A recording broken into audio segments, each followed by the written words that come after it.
All right, good to see you, good to be. What up? It's DillyDave, aka the Milky Bar Kid, here for another episode of Grounded. Today we're joined by Mr. Ruckman, aka the Don, aka the most hated and most loved at the same time. How we feeling this day, mate? What's good with it? I didn't know I was the most hated. Since when? I thought that was part of your brand. People, the men hate to hate and love to hate you, That's very and true. That's similarly very true. with women as well. You're not wrong. You're not wrong. I've been studying some of your lyrics, man. I'm trying to keep, with it enough. That was spot on. That was a spot on intro. Killer. All right. So, before we get really down to it, a good way to get grounded is to acknowledge the sacred ground that we are on. Tens and tens, if not hundreds of thousands of years, people have been chilling here. So I'd just like to acknowledge the traditional custodians of the land, the Rawandji people, and here as well the Bunurong people of the Kulin Nation. So pay respects to elders past, present, and emerging, and just acknowledge that it's good to have some level of awareness with history if we want to continue forward and share our own stories. So here we are. Absolutely. God, there's so many reasons why I could have you on this podcast in the first place, but I think a cool place to start with is how one of the first times that I met you was, hopefully you remember this, but you recorded my first single ever. Oh yeah. Is that your first single? That was my first single, man. Break Off. Goes hard, bro. I appreciate that, but I think part of the beauty behind that was, I picked you to help record and kind of like guide that session because I knew that you'd be the kind of person that would push more out of me dope. than Yeah. I would necessarily push out of myself. Nah, that's sick. It's smart, bro. It's smart to hit someone up who like you feel like could help your craft more, man. Like makes sense, I'm glad I could help you, bro. Yeah, well, you really did. Like, you pushed more, and there was more like creative sprinklings that came out of that. And I remember like there were some takes where it's, it's very hard to find, a producer or engineer who knows that you can do another better take, who's willing to be the person who's devil's advocate and is like, you could probably do better than what you just did. Yeah. I'm very much a perfectionist, I guess you'd call it, bro. Like, to the point where it's kind of like can be a bit not that helpful, to be honest. But like, yeah, like especially when I was younger, I would do like so many takes, trying to get the perfect take. Yeah, and I think there's something to it, but also I feel like it doesn't exist at the same time. So it's like, I think I'm more efficient the way I work these days, and accepting like when something is good enough, because that's as good as you're ever going to get is good enough, And I think we strive for this perfection sometimes, and at the end of the day, it's not even worth it. It's not even worth the time to get perfect because good enough is good enough, and people sometimes, for the most part, I'd argue, prefer good enough. Yeah, well, people don't like someone who's too much of a tryhard and trying to be the best ever with no flaws. They're fucking annoying, Let's be honest. And completely unrelatable. Yeah, it's like, we get it. You're a nerd. You spend every single waking moment of your life trying to perfect this craft, which is great. But when was the last time you looked at a pussy? I'm talking about. Yeah, and for often, You know what I mean? For often it's quite a long time for them, and then that means that they're disenchanted and out of touch with the real world. And I'm speaking from experience, all right? I'm not excluding myself rather from that conversation, because that was me for a while, just trying to be the best, the fastest, most technical rapper. But at the end of the day, it's like, when was the last time I got laid? Yeah. Like there's more. You got to focus, balance. Everything in life is balance. It all comes back to balance. You got to focus on the other important things in life, like looking after your physical health, looking after every aspect of your life. Being the best at one thing is cool, but honestly, you can take it too far and just lose your mind, bro.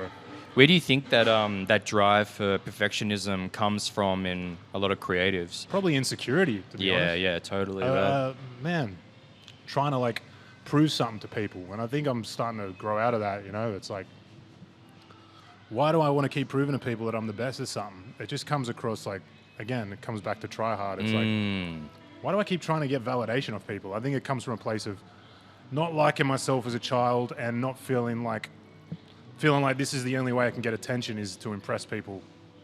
Yeah, it's like you never grow out of being the class clown or something like that. Hey, Yeah. Which Eric had a bar like that in the battle, yeah, which I'm sorry I'm not biting, but which yeah. was fucking It was good. It was actually there's certain lines that opponents say sometimes you're like, hey, that's kind of truth, bro. And he had a bar where it's like one part he used class clown, the other part's like you want to hide. I'm like, oh shit, how does this guy know me, bro? That is Big up interesting. Eric, he did a good job. Yeah, well, I think touching on that, so it's been a big couple of months for you, Ruckman. You've released Congruence, your big album this year, with which is really collab heavy, but also gives a lot of fresh flavors and insights and perspective from you, like a bit of a change up in maybe mindset and approach. Yeah, for sure. So, before we get into the album, in the past couple months you've had 2 battles. So do you want to talk me through a little bit how you got back into the battle scene and prepping for those? Yeah, sure.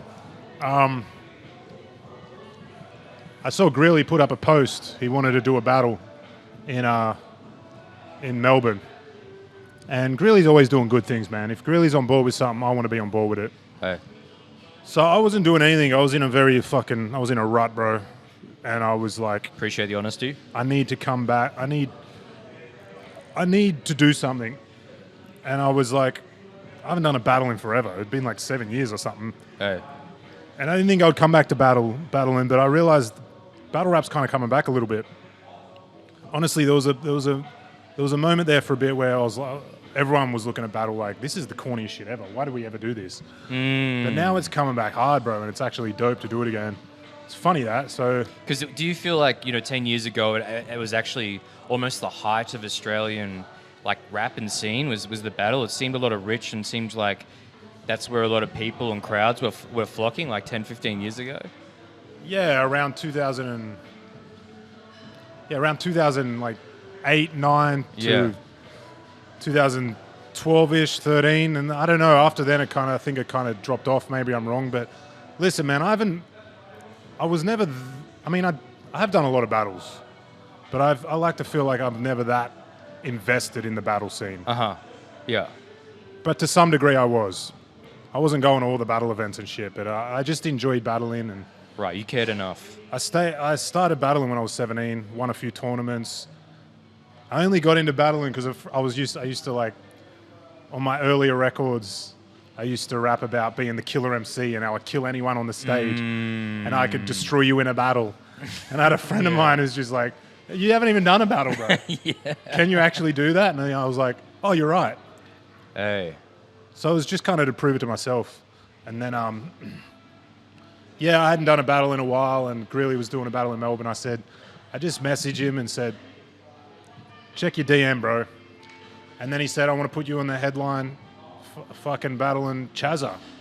And I heard of Chazza's name, but I didn't know the dude. I was like, is that the English guy who does the reacts? Yeah. He's like, yeah. And I'm like, let's do it. Sounds like a dope battle. And I think it was a really good battle, and shout outs to Greeley. I appreciate him making that happen because I really needed it, bro. And it was kind of the kick in the ass that I needed, and it was a good push to help me promote the album. Yeah, right. So, yeah. That's how it started. Because I can only imagine the ability to be able to psych yourself up and prepare yourself for a battle must be invigorating, nerve-wracking. I mean, there must be so much crazy energy around that. So maybe that is the perfect... Especially after I hadn't done it in so long. I was like, can I even do this anymore? Right. Again, my savagery's changed, bro. I used to be a beast. My younger battles, I was a fucking animal, man. I was a savage. Oh.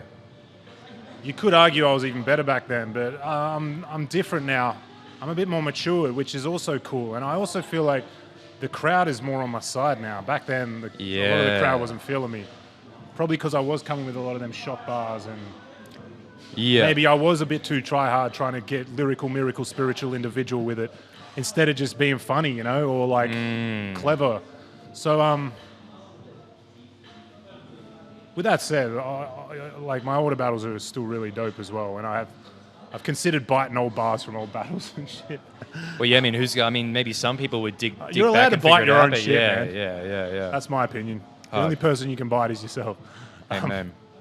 And what was I talking about? So psyching myself up for it. It was cool, bro. It was really good. It's a really good feeling to get back into that battle mode. It's dope, man. I really enjoy it. But since I hadn't done it in a while, it was like a little bit of nerves. And also, like, I've been really sick over the last year and a bit, bro. Like, just bad respiratory issues. I don't know what the fuck it is. Probably the vaccine. I don't know what the fuck it is. Hey, some of those It's boosters either are different. COVID or the vaccine or all the drugs I've been taking or fucking who knows, bro. But It's either legitimate or illegitimate drugs. just coughing my lungs up all the time and That's just rough, man. dealing with this sickness while I'm trying to do this battle was difficult as well. But So did you clear some of that up before you actually got into the battle? I mean, that's a lot to fucking... no, on my launch, man, like I was showing my friend my bag. This bag was full of like literally like so much medication because I was so sick. Shit. You can ask T, I was really sick on that night and I bailed on the show I had before, which was supporting like Swifty from D12. Yeah, Because I was just sick, man. I've just had this sickness for fucking a while, bro. Ugh. I don't know what it is, man. Like, I actually don't really understand it, but like, just not feeling well for the last year and a bit, bro. Maybe it's something in my apartment, mold, I don't fucking know, but my show, I was really sick. You're all right. And the battle, I was fucking coughing heaps, but you know, you just power through it, man. Well, you looked pretty strong on both fronts. I was there. worried about when I was battling that I would start coughing, go into a coughing fit, because I would have coughing fits at home, bro. Yeah, fuck. Yeah, that would be the nightmare because I mean, that's just so much cannon fodder. It's just so much ammunition. It's one thing choking; it's another thing when you're literally choking when you're coughing, you know. But no, it's all good. I did what I had to do, and I think I was watching a little bit of that Chazza battle the other day, and I was like, it was pretty dope, but you know, it wasn't my dopest battle. The one with Eric, I think, is harder, you know, because it's like I'm building that muscle again, man. Every battle you get a little bit better. Yeah. So yeah, give us the kind of the difference between the two battles and your feeling in those two battles. Like, what were some of the key things that were different between them? I'm not peeking, am I, bro? I just turned it down a little. Okay. What are the differences between the battles? Like in terms of how you felt in those moments, comparing the two, Shazza and Eric Divine. I think I felt like maybe a little tiny bit more confident with Eric. Is that because it was more known, your It opponent? wasn't or? before I stepped on stage. It was when I step on stage. It's always the case. It's always like, I've been doing this forever. And I don't have like regular nerves because I'm so used to it. Yeah. But there's still a part of me that's like, before anything, it's like, are these bars funny enough? Right. And was that what you're going for? You're looking to more like have the crowd laughing than oohing kind of thing? Well, Is are that these the bars response? dope or- enough? It doesn't matter. Yeah, like, right. either one. Like I like to do a bit of both, funny and clever and lyrical. And I think you can do all of them together. But Yeah. But I always just down myself a second before, and then when I get on stage, it's all good. It's like the nerves disappear. And the funny thing is, like, I'm more comfortable on stage than I am in real life, bro. So it's just one of them things now where it's like, how did this happen? Because so much of my life, it's kind of weird that I even got into performing because I've had such bad social anxiety. No shit. And I decided to try and choose a career where I'm on stage and I entertain people. But now it's just like second nature. It's like, Is there anything you have to do mentally to prepare? Or is it the kind of thing where you've just... it's like it all just comes to me when I get on stage. just natural habitat for you now? It is. It's like everything's fine as soon as I step on that stage. But beforehand, I'm a little bit like, oh, fuck. But not as much anymore. It's all pretty chill. I'm very good at hiding it. I've got a very good poker face. What do you still suffer from a little bit from the social anxiety, or is that something you've been slowly chipping at over time? Yeah, a little bit. Like, it's still there. It, like, kind of never leaves. But it's like, again, I'm so good at poker face. No one would even know that I'm an introvert till I tell them, like, I grew up like an introvert, lightly autistic probably, like couldn't talk to people, socially retarded for lack of a better word. Yeah. Take that out if you need to. No, we'll keep it in. But like, yeah, I've had to learn how to be social with people and like, and be comfortable. But I think a lot of it comes down to insecurity, bro. Like, Yeah. I think social anxiety comes down to not being secure with yourself, not liking yourself, and just feeling uncomfortable with who you are. It reflects in social settings. Yeah, it projects subconsciously. Yeah. And I think what's happening there is it's, there's this kind of Jungian idea of your shadow self. And when people repress, these elements that are uncomfortable or unwanted, then they kind of manifest in other ways. But I think, for me, what you kind of represent is this embodiment or embracing or expression of the shadow instead of trying to like hide it away and ignore it. It's like, no, this is some kind of real truths that I'm kind of like wrestling with and sharing with. And often what happens with some of your music is like you're saying the thing that so many other people want to say but won't say in a public setting. Probably. Like, I feel like the older you get, you just get more comfortable with who you are. And I think it's just a matter of just not caring as much. I don't think it's even a matter of like, I still got the self-hate deep in me, but like, yeah. But it's like, you just learn to deal with it better. It's like, well, who cares? Everyone's got it. No one cares about you. You're just like, you care less about what people think about you. You care less about trying to get validation for people. And as a result, you just come across more comfortable in your own skin. Yeah. And you just kind of, it's easier. Social situations are easier. You don't have the anxiety so much and you just deal with things better when you're not in your head all the time, bro. A lot of it comes to being in your head. Right. And in your head being like, not going out and socializing enough or not in a way. Almost too much self-awareness. I think self-awareness is important, but I think it's like when you're too self-aware of every single thing you're doing, you can overthink situations and psych yourself out. Is there any like practice or exercise or thing that you have done in the past that has rapping, bro? Like that's literally it. Like, right. Well, talk us through how that kind of like helps. And obviously, for people who don't rap or whatever, it might not be an exercise that you would partake in. But I think it's interesting to know kind of maybe how that works. I very much believe in if you're afraid to do something, you should throw yourself into that world and do it. Face fears. Face your fears. So if you've got a fear of social situations and public speaking, then you stand up in front of a lot of people and start speaking. And it's only natural that you'll get better at it because it's like once you do it, you realize it's not that bad. A lot of it's this fear that you build up in your head. You make it this giant thing that it isn't. It's not a big deal. And you realize like when your flaws are fine. Everyone's got their flaws. Everyone stuffs up. Yeah. And when you make mistakes, it's not only does it not matter, but also sometimes it makes situations better. It's cool. And it's cool to roll with the mistakes. Yeah. And it makes you a more interesting person by embracing your flaws and rolling with it and not trying to always, again, it comes back to that perfection, trying to always present yourself in this perfect way. Sometimes it's better to just be more authentic and just roll with the flaws and the punches and embrace them in a way, bro. Yeah, I think embracing that natural flow of the moment and being able to check your mental image of what could be, what you think it is with actual reality is so fucking powerful because... But yeah, it's never as bad as you make it out in your head to be. That's a big thing I realize. Right. We make up so much shit in our head. Our brain is so powerful, bro. Like we can cause rashes and shit, like illnesses and diseases with our heads, bro. And cure them at the same time. Yeah, it's insane. So stress is the biggest killer in people, bro. And it's like, that's what anxiety is. It's this stress that you're going to fail. But like, my advice is fail in front of everyone and then realize it's not that bad. And you get comfortable with failing. And people like you when you get comfortable with failing because life is just fucking up and failing. Right. Well, I mean, bringing it back to like, tying it back with a bit of the battle rap. I mean, how important is experiencing a loss? Like, what does that mean? It's very important. Yeah. It's like, it's essential to growth, bro. But also, like, I don't know why my brain went somewhere else talking about overthinking. How are you going to know if this stops recording? This is why you got to have an assistant, bro. Oh, fuck. You know what I mean? Yeah, Ruckman should be doing their own podcast. Well, I was recording initially. Yeah, I know. Well, looks like I'm going to put a pretty cool visual in the meantime. Moving right along.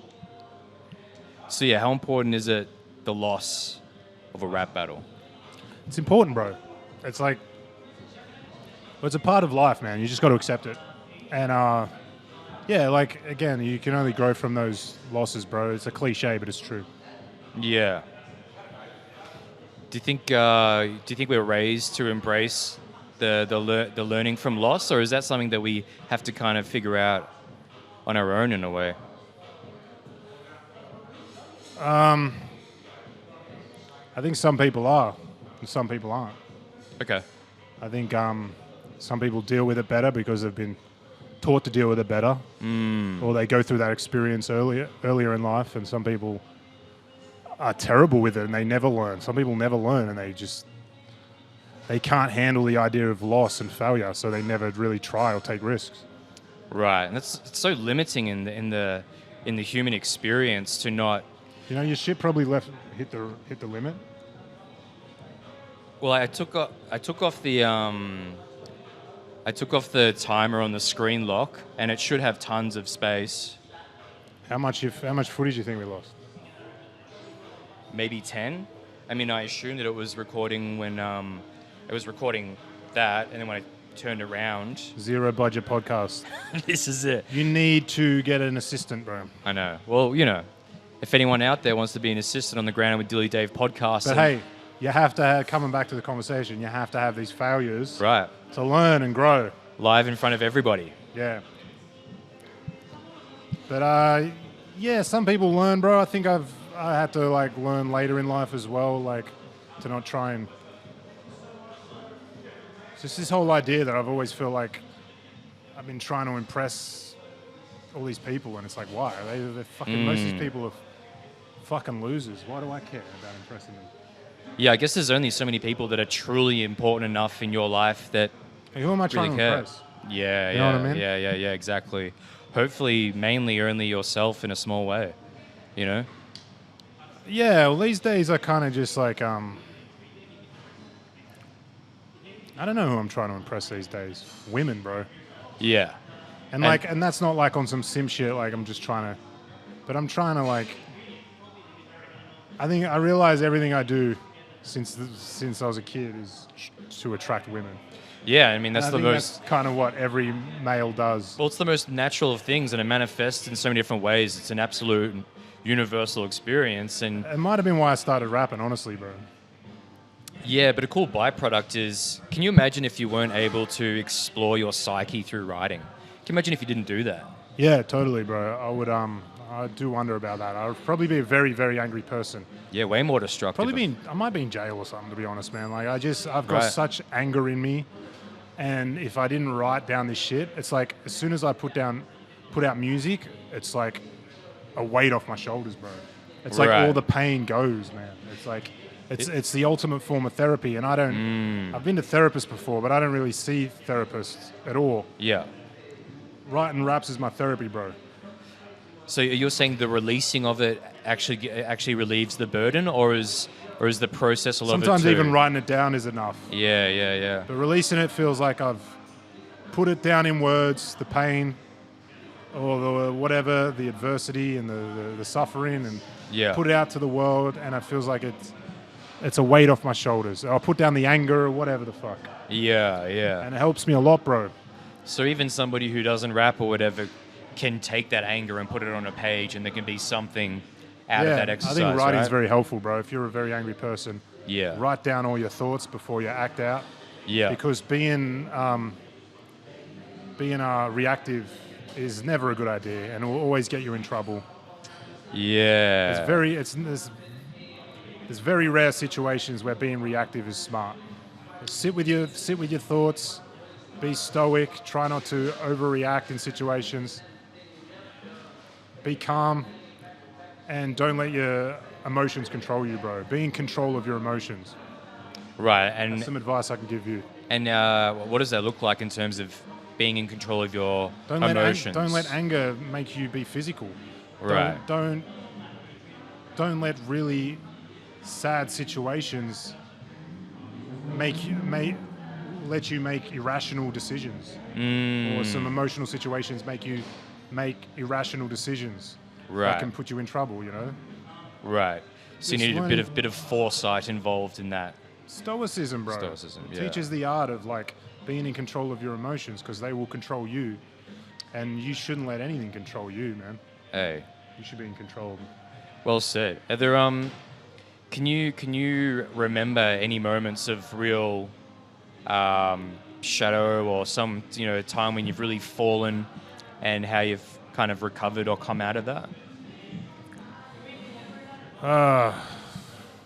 If you feel like sharing. Like, what do you mean? Like times I've been like at my lowest? Yeah, I guess coming out of a low point. Bro, I just went through the most traumatic situation with this fucking... I'm not going to say the most traumatic, because come on, there's fucking people that are... There's a war going on right now. But for you, It was a pretty traumatic situation with this surgery I went through, right? where they bodged the surgery, and it's one of the most painful surgeries you can go through. They put a metal bar in your chest to lift your chest out. I've never been in that... Like, I've broken a lot of bones in my life. I broke my femur bone when I was 9 years old. I've gone through a lot of pain, physical pain. Yeah. But this was the worst thing I've ever experienced, bro. And I just remember lying in bed. My mum had to come all the way from Sydney to look after me because I had one girl, but I didn't really have anyone to like, I could expect to like look after me. My mum's like, I'm gonna come look after you because I wasn't independent at all, bro. I couldn't even get off the couch. I needed help lying down. I needed help getting up. It was ridiculous, bro. And it was a surgery for this thing called pectus excavatum, which, look it up. If people have it, like, hit me up and I'll talk to you about the process and if it's really worth going through the surgery. Because I went through it. I tell you right now, it wasn't worth it for me. They weren't able to fix my chest and I was left with a bunch of scars and just this traumatic shit, bro. And I've still got like numbness and nerve damage in my chest and shit. Yeah. And they fucked up my whole shit. But like, it was the most painful shit I've ever been through, bro. But I want to tell this story because this is some real stoicism, bro. And people can think what they want about this. Let them hear it. But I realize my mum is the ultimate G, bro. And I realize like I'm probably like a bit stoic because of her. She was probably the manly one in my family, like more so than my old boy even. But like, I was in bed. I don't cry much, bro. It's just like, but I didn't know what to do in this situation. I was lying down. Pain was shooting through my body. The kind of pain where, like, it's hard to describe this pain. It's like I couldn't see. All I saw was colors, bro. All I saw was colors. And I just started crying. I didn't know what to do because I remember in my head thinking, oh, fuck, I've ruined my life. Not only is my chest even worse now, it's fucked up. I got to go through another surgery. I can't move. I'm in the most pain ever. I fucked it. And I kind of just cried for a second because I didn't know what to do. Yeah. And my mum comes in. She gives me my pain medication. And she just goes, stop. And then just walks out. Hard. But what a check. Fucking hell. My own mother saw her fucking son crying in pain. It's her own son crying. And walks up and says, stop. What a fucking OG. Totally. And I did. I stopped. Like, that's what I needed to hear. I didn't like, what does it help me crying, you know? Because otherwise you were surrendering to like this. That's what I remember. That's what I thought. Like, geez, my mum is the toughest bitch ever, bro. Do you remember? And I needed to hear that because it's like, yeah, fucking, you'll be fine. And I was fine. I got through it, bro. Went back to surgery, got the metal bar out of my chest, and it's all good. I'm alive. I'm 6'5". I'm built like a gladiator. What am I complaining about? People have real problems. People are in fucking getting bombed right now. So yeah. You overcome your chest getting bombed. And my mum's went through a lot of shit, so she's just like, stop. Right. And she was right. And I fucking stopped. She can see the other side of this. She can see the out. Yeah. All she knows is strength, bro. Hey. And I guess she taught that to us. Or taught that to me at least. I sort of, I guess, what's the word? Later in life, I learned to be more stoic. When I was younger, Hindsight. When I was younger, I was a very emotional kid. Super emotional. Right. And you weren't able to instantly recognize your mum's behavior and how she dealt with the world. Yeah, probably. Exactly, bro. Yeah. I mean, who the fuck knows, bro? Like, I don't know why I was so emotional. Maybe my mum was the reason as well, but like, I don't fucking know. It's too many answers, not enough questions. And we're not, you know, what's the point in looking at anyone or anything to blame whatever circumstance on, right? Yeah, I think I was just a sensitive kid, and I think that's a reason why I fucking write a lot of like emotional bars, you know. Yeah. But later in life, it's learning the art of stoicism and not being reactive and not letting my emotions control me, being in control of my emotions. Because life isn't easy, man, and you can't. We're emotional creatures, but at the same time, we've got to balance that with being calm, collected, and stoic to get us through everyday life. Because it's not easy. Anything can happen at any moment, and as the Buddhists say, life is suffering. Yeah, there's a fundamental dissatisfaction to existence.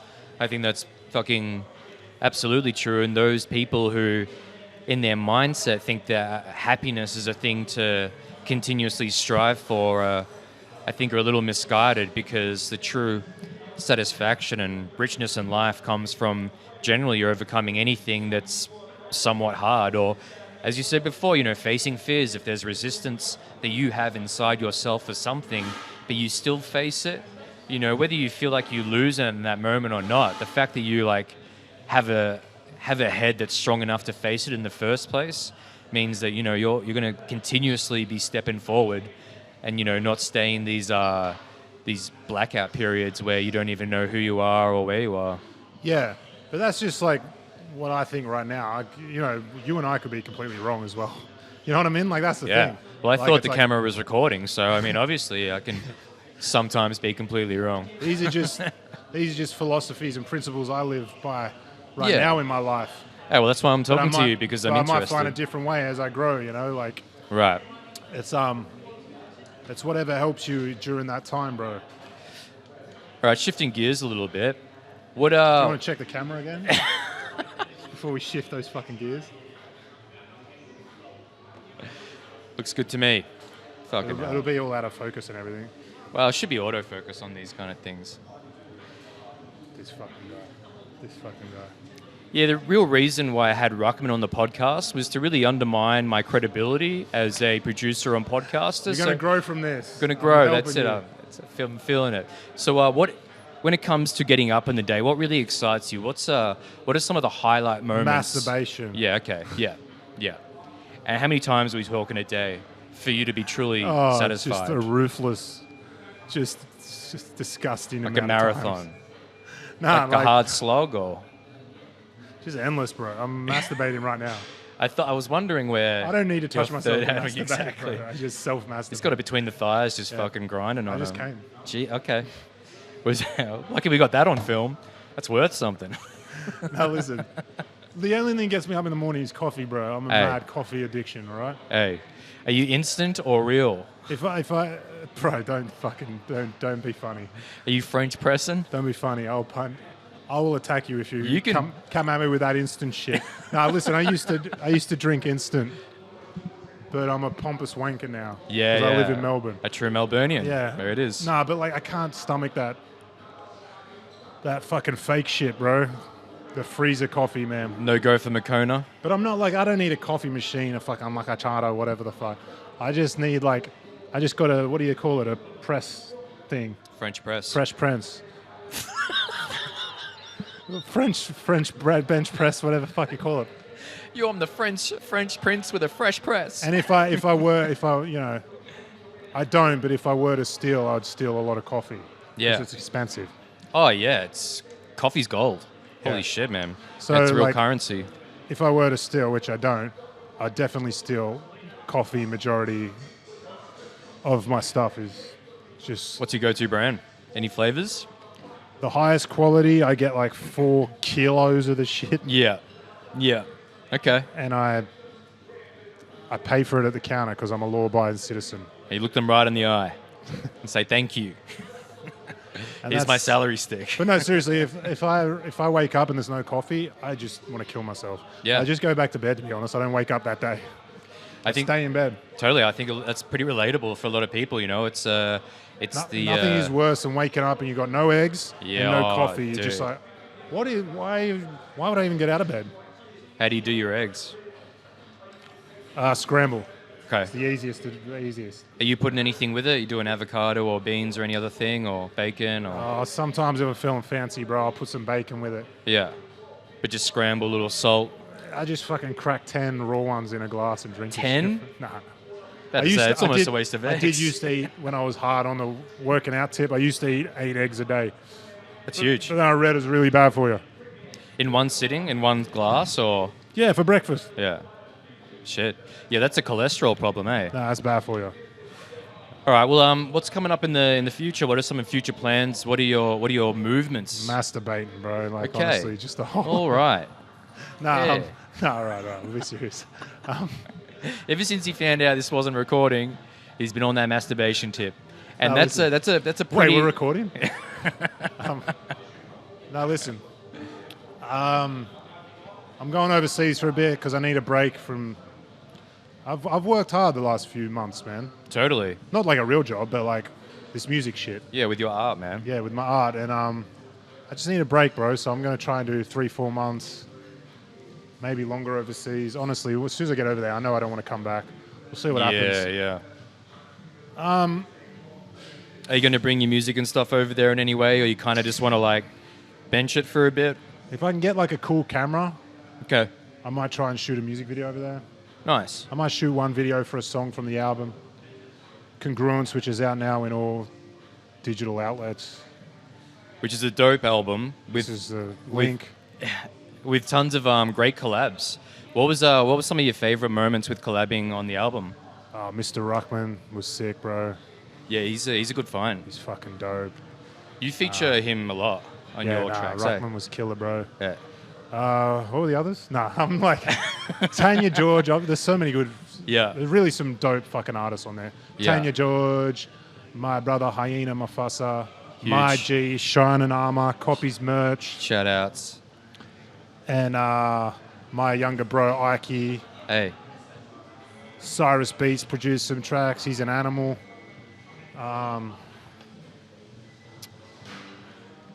Anyone I'm forgetting, I love you. Pence. J6L, Sixpence, and Embody, Narada, Hey. all the people involved. Do you normally I love have them. Do you normally have so many collabs on projects and stuff? Are you Well, that album doesn't really have that many collabs, to be honest, but right? the biggest collab is One More Day. It's got J6L and Hey. Kari, which are both like old cats that I've collabed with, like back in the day, man, like long-time collaborators. And they're just the most talented artists in the world, bro. And I just got them on my album. J6L is like fucking iconic. Most cunts know him in Melbourne. You know him, right? You better know him. Is this recording? Shout out J6L. Hey. And Kari, who used to go by Christian Amaro. We played in a band together back in the day in Sydney. Just the voice of an angel. I've always joked that I thought he was Jesus Christ. And I think he is. It's probably as close as you've gotten. I swear I saw him levitate once. Yeah.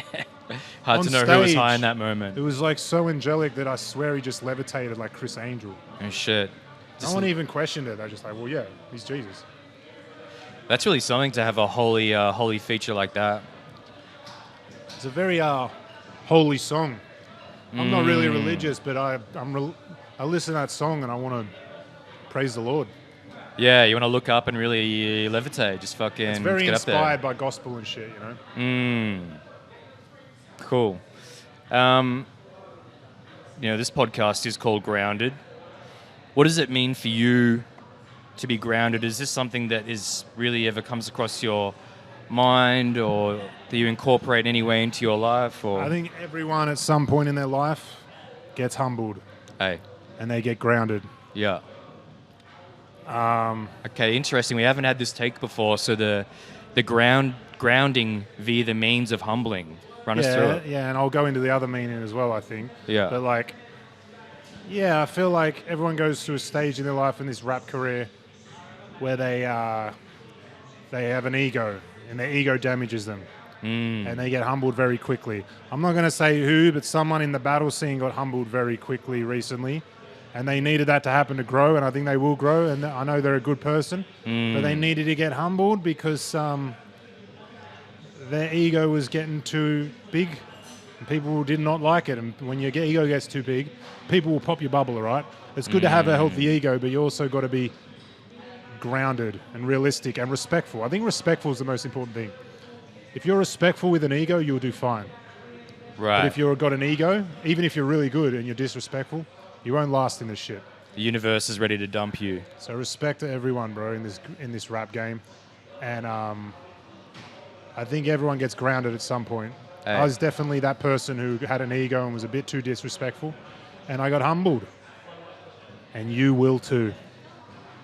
And grounded, like, shout outs to Greeley, because he's all about being grounded, like literally putting your feet on the ground and putting your feet to the earth and being grounded like a fucking tree root. Yeah.